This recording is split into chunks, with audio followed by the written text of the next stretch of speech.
Friends, நான் இப்போ உங்களுக்கு ஒரு கதை சொல்ல போறேன். அந்த கதையோட பேர் என்னன்னா பாம்பு விழுங்கிய குருவி. ஒரு மரத்துல ஒரு குருவி தன்னுடைய குஞ்சு பொறிச்சிட்டு இருந்துச்சாம். ஒரு நாளைக்கு அந்த குருவி எதை தேட போனப்போ அந்த குருவிய யமதர்மராஜா பார்த்துட்டு இருந்தாராம்.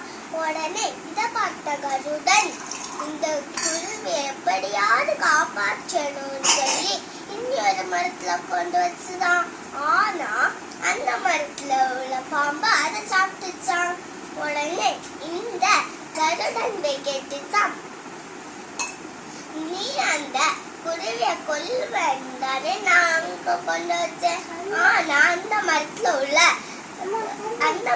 உள்ள பாம்பு அதை சாப்பிட்டுச்சேன்னு கேட்டுச்சான். உடனே யமதர்மராஜா சொன்னாராம், அந்த குருவி இந்த பாம்புகிட்ட இருந்து இந்த நேரத்துல சாகணும்னு இருந்துச்சு. அது எப்படிதான் நடக்கும்னு நான் பார்த்துட்டு இருந்தேன்.